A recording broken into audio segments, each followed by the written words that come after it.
Dah lama sebenarnya saya tak ke mana-mana. Jadi bila kembali menjejakkan kaki ke Indonesia, rasa teroja travel itu hadir semula. Kali ini, jom ikut saya terokai beberapa tempat menarik sekitar Bandung. Wush!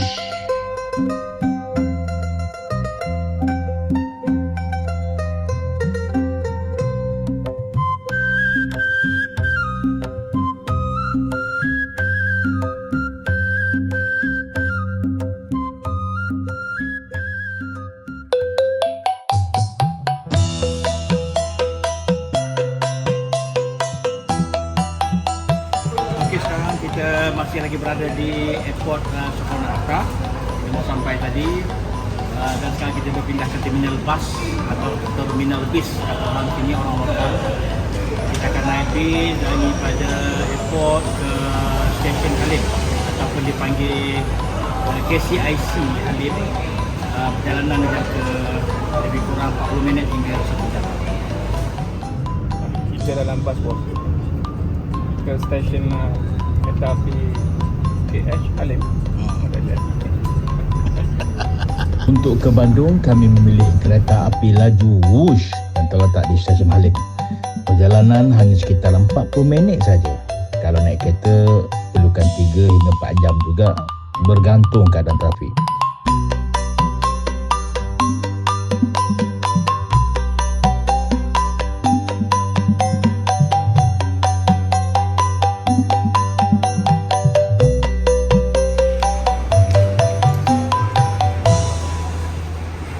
Alhamdulillah, kita dah sampai ke stesen KC Halim. KC Halim, kereta api Wush untuk ke Bandung. InsyaAllah pukul 2 nanti akan berlepas.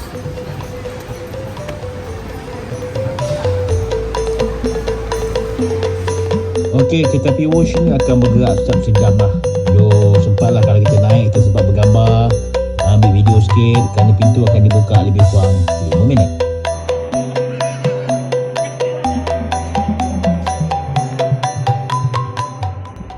Pada tiket nanti akan terdapat nombor kerusi. Kita akan diminta untuk duduk di nombor atau kerusi yang tercatat pada tiket kita. Tapi kalau kereta api dah bergerak, dah berjalan, ada kerusi kosong, saya kira tak ada masalah untuk kita bertukar tempat duduk.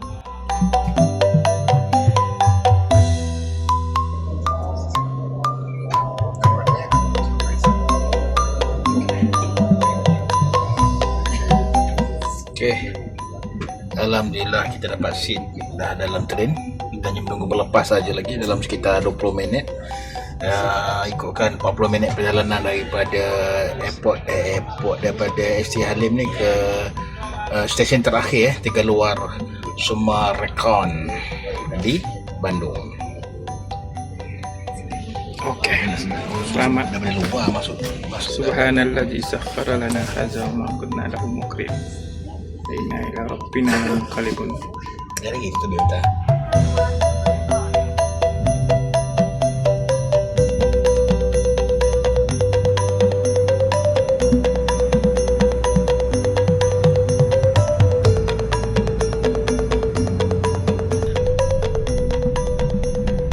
Kita lagi di mana, Pak? Kita lagi di dalam Wush train. Laju banget itu. Kayak Superman kayaknya. Superman. Tapi kalau udah laju, kenapa bapaknya waduh-waduh aja? Tak bisa. Habis.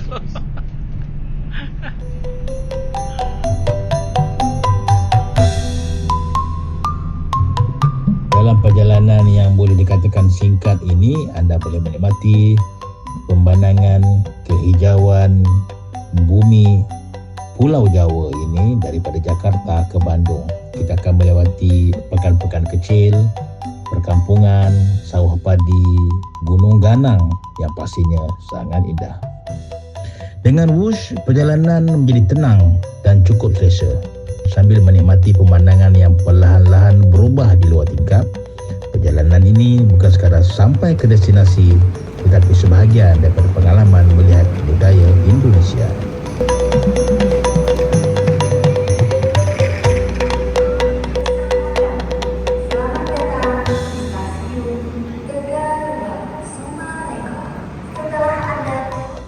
Dari stesen Tegaluar, kami singgah ke Masjid Raya Al-Jabbar di Bandung, antara masjid ikonik di Jawa Barat. Seni bina dia moden, diinspirasikan daripada konsep alam dan air. Masjid ini dikelilingi tasik buatan, jadi suasananya sangat tenang, sesuai untuk beribadah. Ia juga mempunyai ruangan luas untuk berehat dan bermuhasabah. Masjid ini kini menjadi ruang komuniti dan tarikan pelancongan yang wajib kita singgah bila ke Bandung.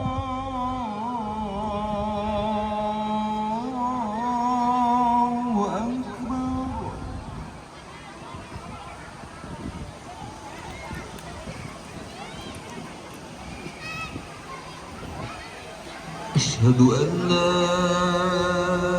ilaha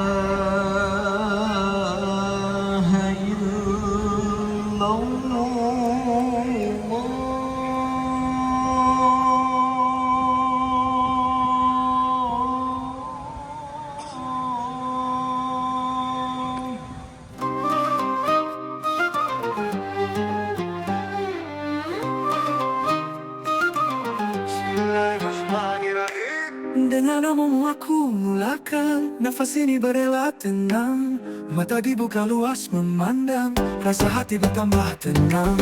Dengan namamu aku melangkah, jariku genggam nadi berdetak, lidah basah dengan zikrullah, hati berzikir mengikut letak. Bismillah, Bismillah, dengan namamu yang sangat indah, agung terasa bertambah. Yang menariknya daripada Bandung, ini singgah yang pertama. Kita solat di Masjid Raya Al-Jabbar, Kota Bandung. Memang cantik. Seni banner yang indah seperti sebuah sarang lebah, dan di dalamnya pun cantik. Jadi daripada kunjungan kita di singgahan pertama di rumah Allah, Masjid Raya Al-Jabbar, memang terbaik. Namamu diri berserah, Bismillah, Bismillah, namamu ku sebutkan. Setiap langkah aku tetapkan, merasa jiwa bertambah kekuatan, kasih namamu dirasakan.